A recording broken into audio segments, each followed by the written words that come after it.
오늘은 하나님의 자녀된 저희들이 함께 모이고 함께 힘을 합하고 함께 섬겨야 할 영적 공동체에 대하여 말씀을 드리고자 합니다. 하나님께서는 당신의 자녀들이 혼자 있는 것을 원하지 않으시고 공동체 안에 있기를 원하십니다. 창세기를 보면은 하나님께서 남자 아담을 지으셨습니다.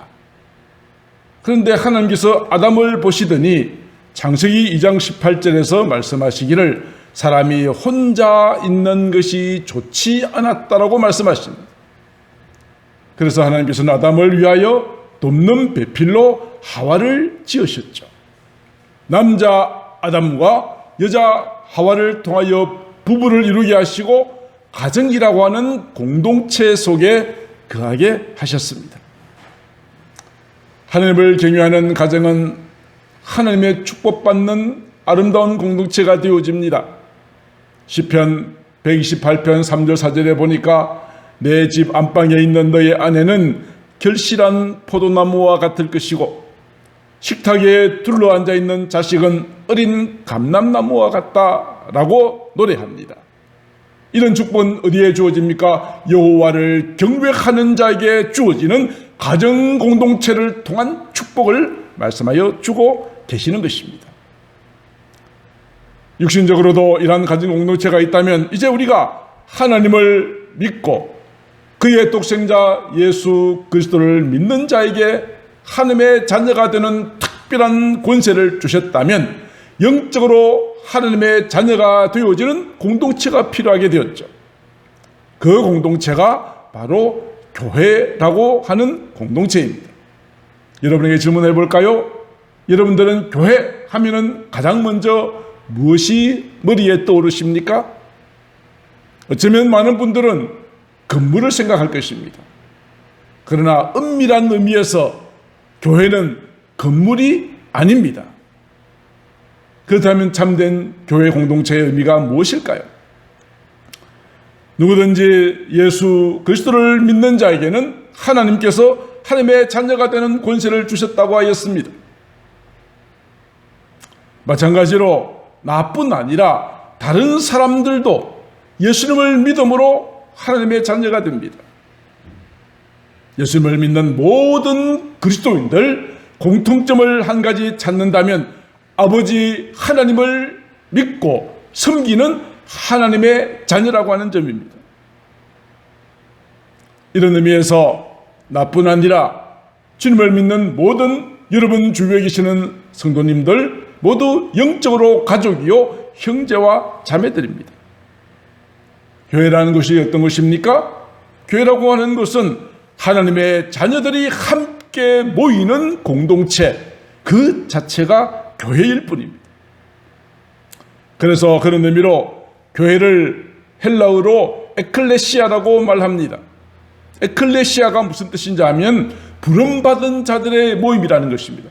세상 사람들로부터 복음으로 여러분을 부르시고 하나님의 자녀로 삼은 자들의 모임, 이것이 에클레시아이며 이것이 교회의 참되고 진정한 의미라고 하는 것입니다.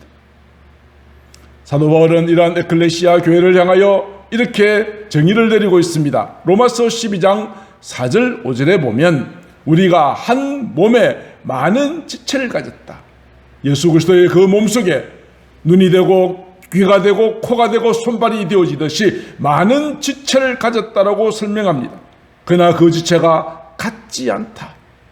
교회 안에 많은 성도들이 있지만 그들이 같지는 않습니다. 매우 다양합니다. 그러나 우리가 그리스도 안에서 한 몸을 이루어 서로 지체가 되었다라고 말합니다. 에베소에서는 이렇게 말하고 있죠. 그에게서 온 몸이 각 마디를 통하여 도움을 받음으로 연결되고 결합되어 각 지체의 분량대로 역사하여 그 몸을 자라게 하며 스스로 세운다라고 말씀하고 있습니다. 그렇습니다. 교회라고 하는 것은 어떤 것인가? 다시 한번 정의를 한다면 하나님을 아버지라고 섬기는 하나님의 자녀들이 서로 연결되고 결합되어서 만들어진 예수 그리스도의 몸이 교회입니다. 교회당은 단지 함께 모이는 장소일 뿐입니다. 그런 의미에서 지금 여러분들과 함께 예배하는 옆에 계신 성도님들이 얼마나 소중한 분이신지 모릅니다. 나도 당신도 하나님을 아버지라고 믿고 섬기는 영적인 형제와 자매들이기 때문입니다. 우리 옆자리 성도들과 인사를 한번 해보실까요? 당신은 사랑하는 나의 가족입니다. 당신은 사랑하는 나의 가족입니다. 당신은 참으로 소중한 하나님의 자녀입니다. 당신은 참으로 소중한 하나님의 자녀입니다. 이제 옆에 있는 그분들을 향하여 손을 펴시면서 우리 이렇게 함께 축복의 노래를 찬양을 불러드릴까요? 함께 찬양하겠습니다. 당신은 하나님의 언약 안에 있는 축복의 통로입니다. 당신을 통하여 열방이 주께 들어오게 될 것입니다.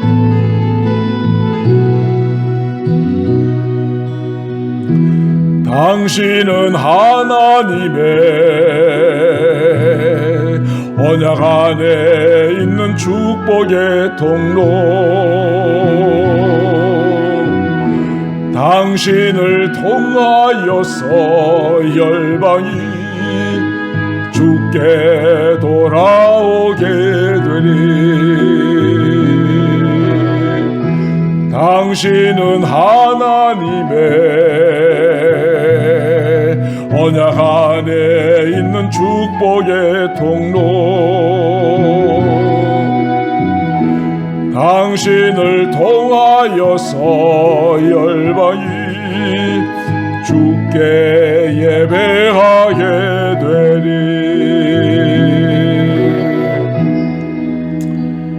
육신의 가족은 이 땅에 살아있는 날 동안만 유지되고 죽으면 끝나는 것이지만 하나님 안에서 영적으로 형제 자매된 여러분들은 이 땅에서와 하나님의 나라에 가서까지 함께 기뻐하며 즐거워할 수 있는 거룩한 성도들이라는 사실을 기억할 수 있게 되기를 소망합니다.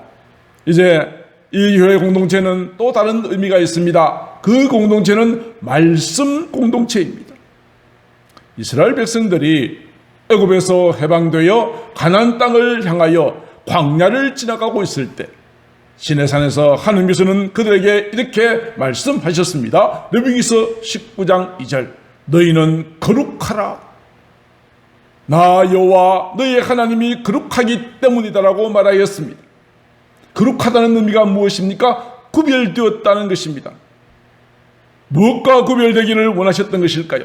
광야를 지나가는 이스라엘 백성들의 그 광야 교회, 그 광야 공동체 안에 구별되어야 할 것이 있다.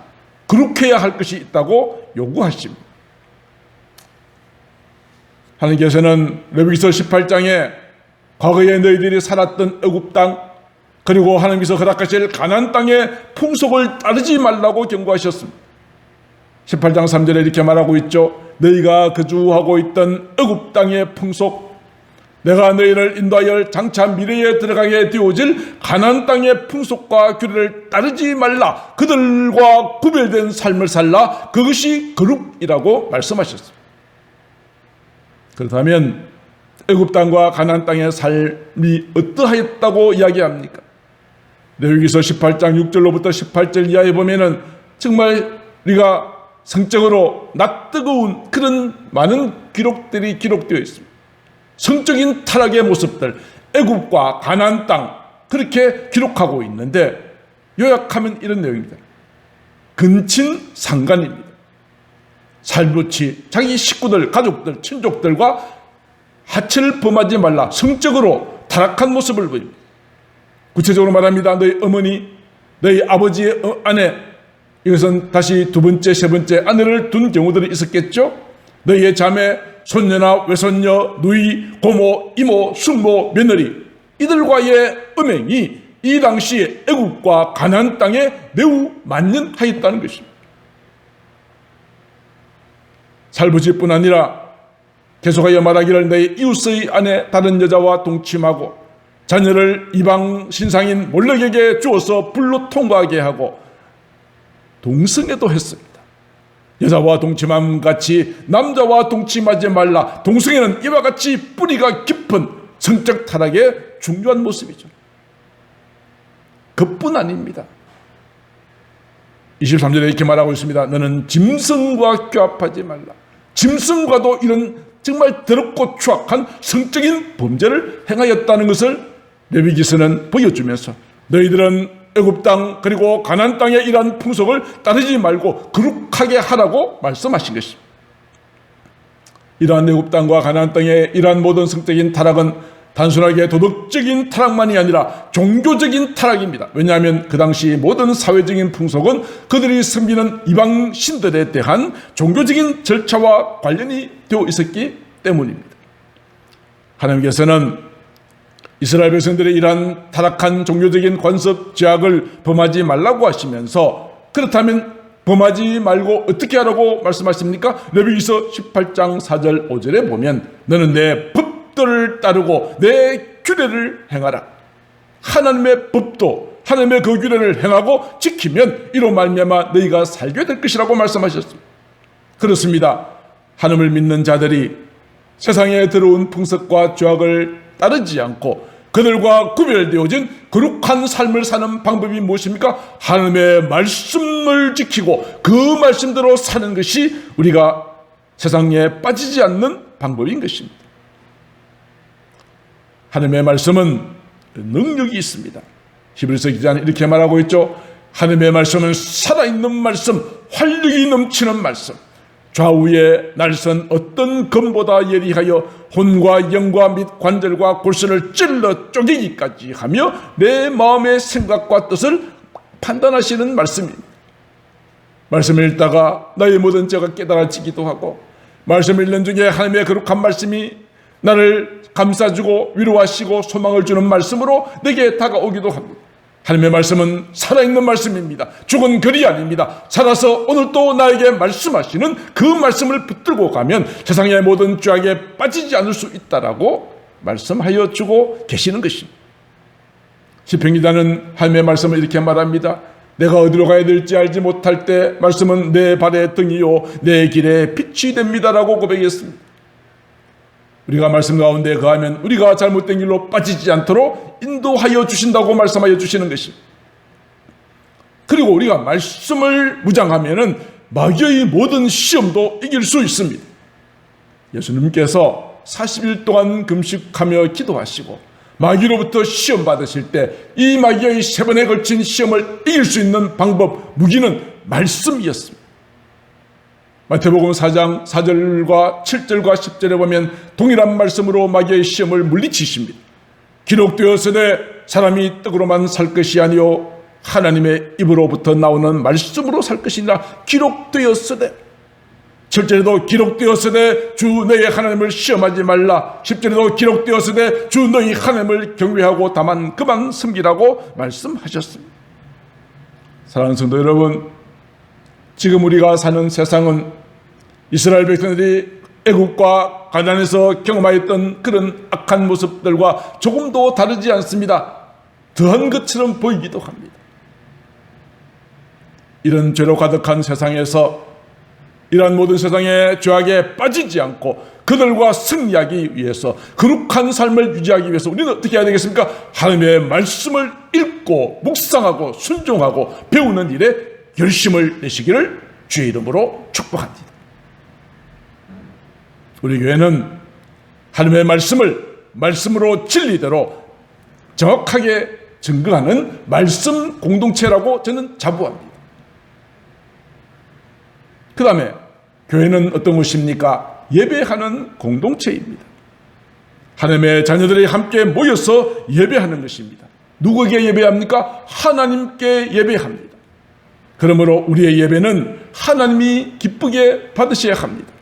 내가 아무리 많은 제물을 드리고 내가 아무리 하나님 앞에 자주 나와서 예배드리고 기도한다 할지라도 하나님이 받지 않으시는 예배는 아무 소용이 없습니다.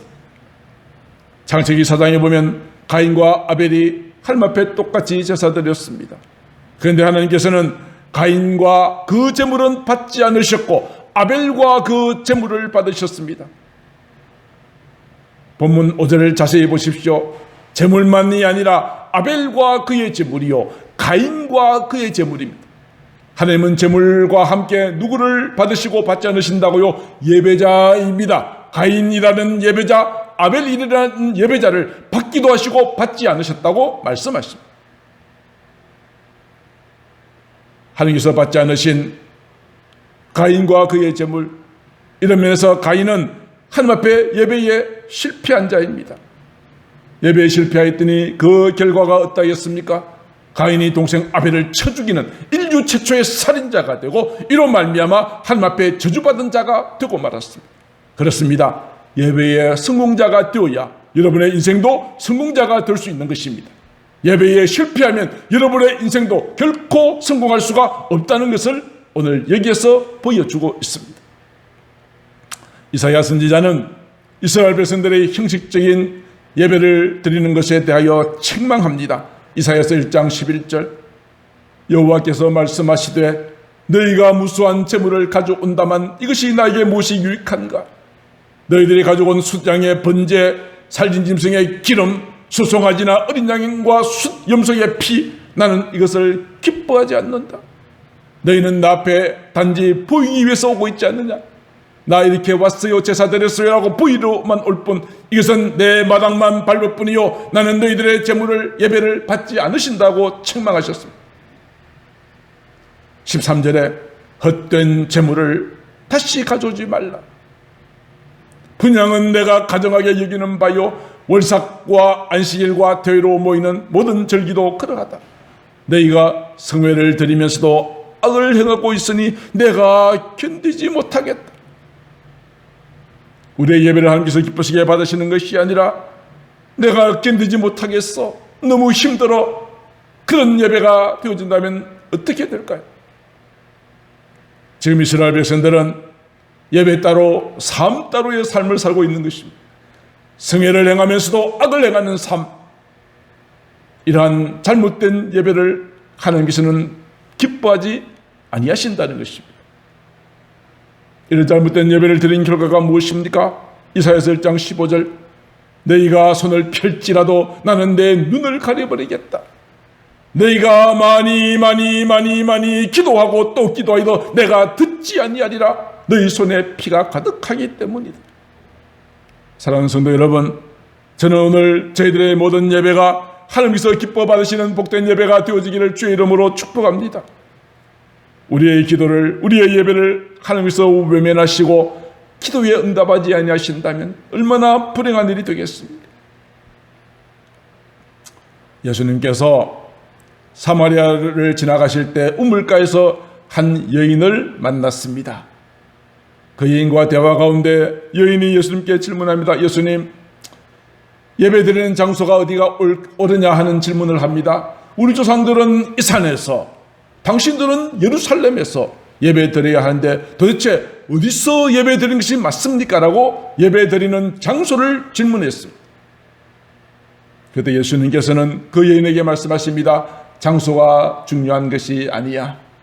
이 산이나 저 산이나 예루살렘이나 이것이 중요한 것이 아니야. 중요한 것은 무엇이냐? 예배드리는 자가 중요해. 요한복음 4장 23절 24절, 하나님께 참되게 예배하는 자, 그렇게 예배하는 자를 하나님께서 찾고 계셔. 장소가 문제가 아니라 예배자가 어떤 마음으로 주께 나와 예배하느냐, 참된 예배자를 하나님께서 찾으신다고 말합니다. 참된 예배는 어떤 예배입니까? 하나님은 영이시니 예배하는 자가 영과 진리로 예배하는 것이다. 성령으로 하나님 앞에 예배하는 것입니다. 하나님의 거룩한 말씀으로 주께 나아가는 것입니다. 사랑하는 성도 여러분, 오늘 우리의 예배가 정말 하나님이 기뻐 받으시는 예배가 되고 여러분들이 하나님께서 찾으시는 참된 예배자로 주께 발견되어지기를 주의 이름으로 축복합니다. 오늘 이곳에 함께 예배드리셔도 이러한 진정한 마음으로 예배드리지 않는 자의 기도는 하나님께서 듣지 않으신다고 말씀하셨으니, 하나님이여, 오늘도 나의 거룩한 영으로 하나님의 거룩한 말씀의 진리로 주께 나아갑니다. 주여, 나를 받아 주시옵소서. 우리가 드리는 예배가 크게 두 가지가 있죠. 하나는 공적 예배입니다. 성도들이 교회에 모여서 함께 드리는 예배입니다. 주일 예배, 수요 저녁, 금요 심야 기도. 그리고 목장에서 드리는 것도 다 포함될 수 있죠. 공적으로 함께 모여 드리는 예배가 있는가 하면 또 하나의 예배가 있습니다. 그것은 여섯 동안에 내 삶의 현장에서 드리는 예배입니다. 삶의 예배입니다. 우리의 예배는 주일날 교회 안에서만 이루어지는 것이 아니라 내 삶의 현장 가운데 하나님께서 나와 함께 계심을 믿고 주일날 받은 은혜를 가지고 예배 시간에 통하여 받은 말씀대로 한 주간 동안 살아가면서 드리는 예배가 삶의 예배입니다. 이 두 예배가 서로 균형 있게 이루어져야 합니다. 특별히 삶의 예배에 대하여 사도 바울은 이렇게 말합니다. 너희 몸을 하나님이 기뻐하시는 거룩한 산 제물로 드리렵니다. 제물은 죽어야 하는 것입니다. 우리의 여섯 동안의 모든 삶 가운데 나는 죽고 예수가 사시는 그런 삶을 살아야 한다. 여섯 동안의 모든 삶, 이것이 우리가 우리 자신을 거룩한 예물로 드리는 것이고 이것이 영적 예배인데, 한 주간 동안 살아가면서 어떻게 살아야 합니까? 이 세대를 본받지 마라. 애국과 가난의 모든 풍속을 따르지 말라. 하나님의 거룩한 말씀으로 살라는 것이죠. 이 세대를 본받지 말고 오직 마음을 새롭게 함으로 변화를 받아 하나님의 선하시고 기뻐하시고 온전하신 뜻이 무엇인지 분별하도록 하라. 우리가 하나님의 말씀을 잘 듣고 배우고 분별하여서 한 주간 동안 우리의 모든 삶을 하나님 앞에 거룩한 삶으로 드리는 삶의 예배가 함께 이루어지게 되기를 소망합니다. 사랑하는 성도 여러분, 이제 여러분들은 영적 예배에서 성공하셔야 됩니다. 공적인 예배를 통하여서 받은 은혜를 가지고 한 주간 동안 삶의 현장에서 하나님 앞에 영광 올려드리는 저와 여러분들 되시기를 주님의 이름으로 축복합니다. 이제 마지막으로 교회는 어떤 공동체이어야 할까요? 섬기는 공동체입니다.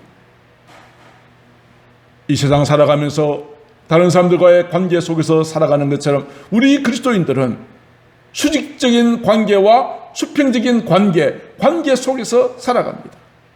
자, 수직적인 관계는 무엇일까요? 하나님과 나 사이의 관계입니다. 우리가 하나님께서 우리를 창조하실 때 하나님께서는 두 개의 끈으로 묶여 있음을 말씀했죠. 하나는 관계의 끈입니다. 하나님은 나의 아버지가 되시고 나는 그분의 자녀입니다. 또 하나는 교제의 끈입니다. 내가 하나님의 자녀가 되었기 때문에 나는 아버지 하나님의 나를 상속받고 성령께서 나를 인도하시고 기도할 수 있고 하나님의 모든 것을 마음껏 누리며 살아갈 수 있는 귀한 믿음을 선물로 받고 이 놀라운 은혜를 누리게 되어진 것입니다. 이것이 하나님과 나와의 수직적인 관계입니다. 이 수직적인 관계 속에서 우리는 어떻게 살아야 할까요? 하나님께서는 나를 늘 지켜보고 계신다. 나와 함께 계신다. 코람되어 하나님 앞에서 살아야지. 사람들이 본다고 하여서 하고 보지 않는다고 하지 않는 것이 아니라 나는 언제나 하나님께서 나를 불꽃 같은 눈으로 지켜보고 계셔. 그러므로 우리가 가져야 될 의식은 임재의식입니다. 오늘도 내 삶의 현장 가운데, 내 직장 가운데, 가정 가운데, 예배 현장 가운데 주님이 함께 하신다는 것을 믿고 따르는 임재, 하나님의 임재를 늘 기억하면서 살아가야 합니다. 이것이 수직적인 관계입니다. 자, 수평적인 관계를 또 하나 볼까요? 예수님을 믿고 하나님의 자녀가 된 또 다른 성도들이 있겠죠. 나와 똑같이 그도 하나님의 자녀이죠. 그렇다면 다른 성도와의 관계 속에서는 우리가 무엇을 생각해야 될까요? 그분은 나와 똑같이 예수 그리스도의 지체가 되었다. 지체가 내 서로 연결되고 결합되어서 그리스도의 몸을 온전하게 이루어가는 지체다 하는 것이죠.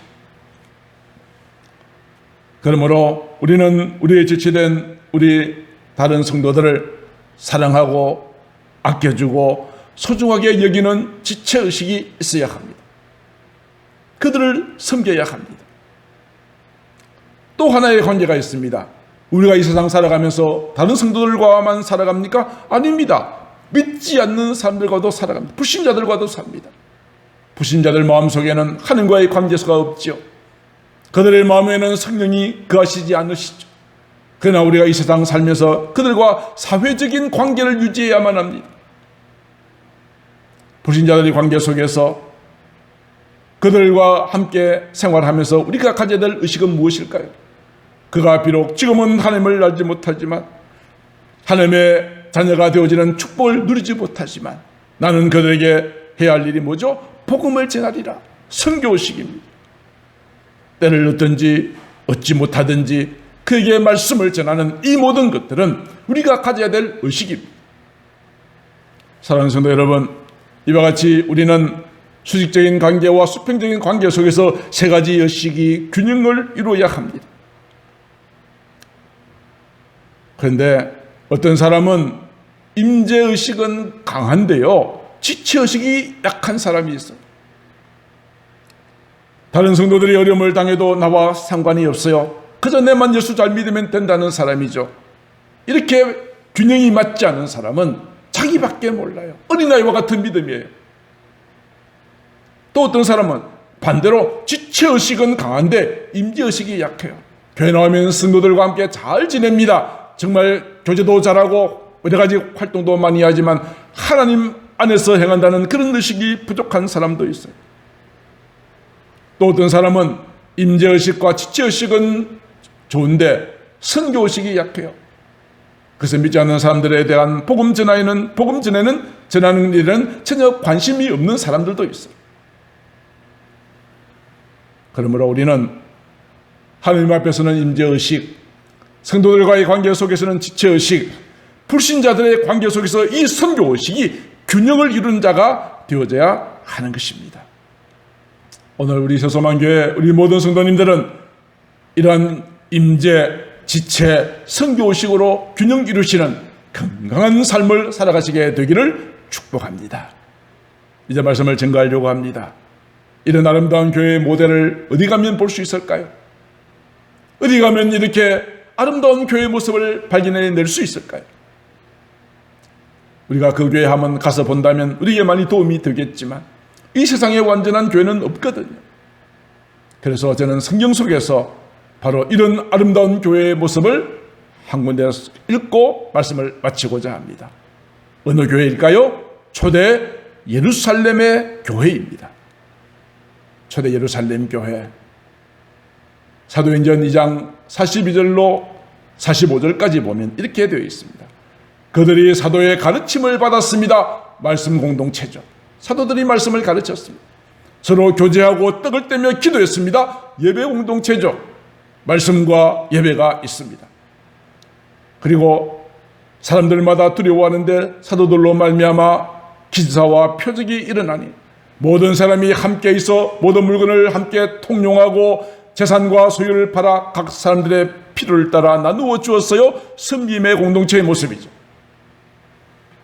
그리고 날마다 마음을 같이하여 성전에 모이기를 힘쓰고 집에서 떡을 떼며 기쁨과 순전한 마음으로 음식을 먹고 하나님을 찬미하며 또 온 백성에게 칭송을 받으니 주께서 구원받는 자의 수를 날마다 더하게 하시는 놀라운 축복이 있게 되어졌습니다. 사랑하는 성도 여러분, 이제 저희 모든 성도님들은, 저희 교회는 이와 같이 영적인 하나님의 자녀들이 모인 이 교회라고 하는 공동체 속에서 서로 사랑하고 섬기며 하나님의 거룩한 말씀으로 무장하고, 그래서 사람들로부터 칭찬받고 이로 말미암아 날마다 주께서 구원받는 자의 수를 대해 나가는 귀한 축복을 누릴 수 있게 되어지기를 우리 주 예수님의 이름으로 축복합니다. 아멘. 기도하겠습니다. 존귀하신 아버지 하나님, 이 땅의 많은 사람들 가운데 저희들을 부르시고 하나님의 거룩한 자녀들이 모이는 교회라고 하는 공동체를 통하여 하나님의 말씀을 그리고 예배를, 섬김을 나눌 수 있도록 축복하여 주심을 감사합니다. 주여, 저희들이 이 세상 살아가면서 이 교회라고 하는 공동체 속에서 영적으로 더욱더 성장하고 무장되게 하시고 아름다운 사랑을 나누어 사람들로부터 칭찬받고 날마다 부흥되어지는 귀한 열매가 있도록 인도하여 주시옵소서. 이 모든 말씀을 사랑이 많으신 우리 구주 예수님 이름으로 기도드리옵나이다. 아멘.